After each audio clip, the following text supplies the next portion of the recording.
Hello বন্ধুরা, একসময় ভারতের লাখ লাখ মানুষ ব্যবহার করতেন এয়ারসেল সিম, কিন্তু হঠাৎ করে হারিয়ে গেল এই কোম্পানি। বন্ধ হয়ে গেল পরিষেবা, নিঃস্ব হয়ে পড়লেন গ্রাহক আর কর্মচারীরা। কি ঘটেছিল আসলে? কেন হারিয়ে গেল এক সময়ের জনপ্রিয় কোম্পানি এয়ারসেল? এয়ারসেল যাত্রা শুরু করে 1999 সালে দক্ষিণ ভারতের তামিলনাড়ু থেকে। ধীরে ধীরে কোম্পানিটি ভারতের বহু রাজ্যে ছড়িয়ে পড়ে।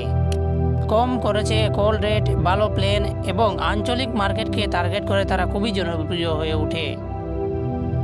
2006 সালে মালয়েশিয়ার কোম্পানি ম্যাক্সিস এয়ারসেলে বিনিয়োগ করে এবং 74% শেয়ার অধিগ্রহণ করে। সেই সময় অনেকেই ভেবেছিল এটা এয়ারসেলের জন্য শুভ সংকেত, কিন্তু ভবিষ্যতে এটি কাল হয়ে দাঁড়ায়। ভারতের টেলিকম ইন্ডাস্ট্রি তখনই ক্রমেই প্রতিযোগিতামূলক হয়ে উঠেছিল। এয়ারটেল, ভোডাফোন, এর পাশাপাশি আসলো আইডিয়া, বিএসএনএল আর শেষে রিলায়েন্স জিও। জিও ফ্রি ইন্টারনেট আর সস্তা কলের অফার নিয়ে বাজার কাঁপিয়ে দেয়। এয়ারসেল তখনও অনেক রাজ্যে ভালো নেটওয়ার্ক দিতে ব্যর্থ। প্রযুক্তিতে বিনিয়োগ কম, মার্কেটিং দুর্বল আর অনেক জায়গায় ছিল লো কভারেজ। 2017 সালের দিকে এয়ারসেলের উপর ঋণের বোঝা দাঁড়ায় প্রায় 15,000 কোটি রুপি। ব্যাংকগুলোর চাপ বাড়তে থাকে। কোম্পানির তরফ থেকে চেষ্টা করা হয় আইডিয়া কিংবা রিলায়েন্সের সাথে টাই আপ করার, কিন্তু সেগুলোও ব্যর্থ হয়।